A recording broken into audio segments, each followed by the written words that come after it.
जिलाधिकारी की अगुवाई में आज आबकारी विभाग व व्यापारी वर्ग की बैठक हुई।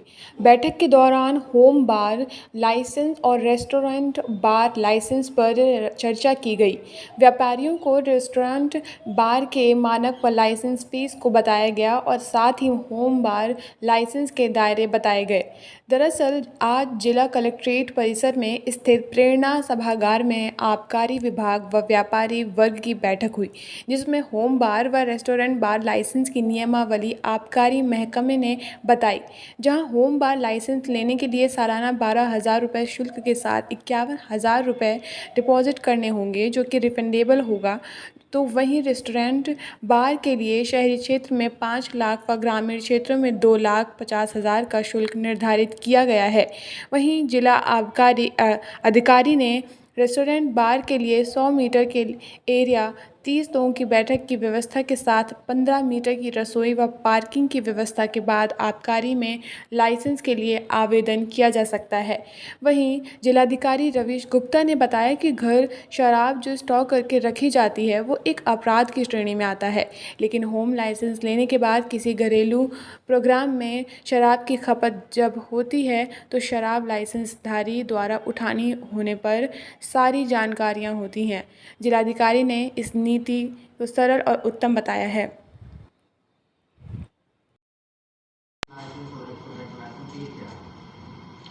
अभी जैसा कि आपको अवगत है कि अभी हम लोगों ने लगभग आधा घंटा पहले प्रेरणा सभागार में जिलाधिकारी महोदय की अध्यक्षता में एक मीटिंग की थी। वो होम बार लाइसेंसेस के बारे में थी और साथ ही साथ रेस्टोरेंट बार लाइसेंसेस के बारे में थी।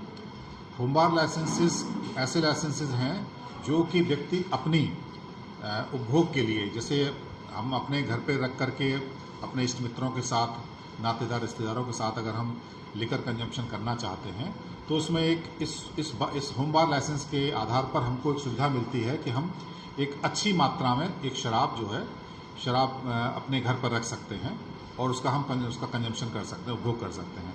इसके लिए बहुत सिंपल से मानक हैं।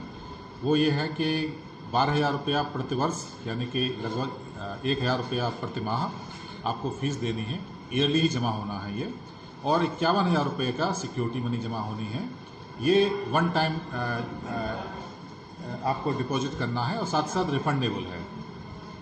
इसके अलावा आपका तीसरा जो इम्पोर्टेंट चीज़ है वो ये है कि आप 5 वर्ष का आपका एक ITR मैंडेटरी है, उसके बिना ये नहीं दिया जा सकता। उसके अलावा आपका पैन कार्ड, आधार कार्ड और फ़ोटो और जो परिसर का जो आपका फ़ोटो है वो कार्यालय में जमा कराना होगा। ये होम बार के रिगार्डिंग है। दूसरा है फिर एक रेस्टोरेंट बार। रेस्टोरेंट बार 2 तरह के होते हैं, एक FL7 और FL6। FL6 होटल्स के लिए होता है और साथ ही साथ जो दूसरा जो होटल जो नहीं होता, केवल अपना एक प्रीमाइसेस हो जिसमें एक रेस्टोरेंट चलता हुआ हो, तो उसमें एक रेस्टोरेंट बार देते हैं, उसको FL7 कहते हैं। इन दोनों की ही लाइसेंस फीस सुल्तानपुर में काफ़ी कम है, यानी कि नगर पालिका क्षेत्र में 5 लाख रुपए है और ग्रामीण एरिया में 2.5 लाख रुपए है। इसके लिए केवल आपके पास जो रिक्वायर्ड जो चीज़ें हैं वो ये हैं कि 100 मीटर का आपके पास कारपेट एरिया हो और 30 लोगों की बैठने की व्यवस्था हो और कुछ पार्किंग की रिक्वायरमेंट है। आपके पास जो रिक्वायर्ड जो चीज़ें हैं वो ये हैं कि 100 मीटर का आपके पास कारपेट एरिया हो और 30 लोगों की बैठने की व्यवस्था हो और कुछ पार्किंग की रिक्वायरमेंट है और 15 स्क्वायर मीटर से कम की रसोई ना हो, यानी कि रसोई का क्षेत्रफल भी 15 स्क्वायर मीटर एक मैंडेटरी है, मिनिमम इतना होना चाहिए। और इसमें बाकी फूड डिपार्टमेंट का एक लाइसेंस आपको आपको लेना होगा, फायर की NOC लेनी होगी। इसके अलावा कुछ और कागजात हैं जिनके आधार पर इन रेस्टोरेंट बार को आप ले सकते हैं और विभाग में अप्लाई कर सकते हैं।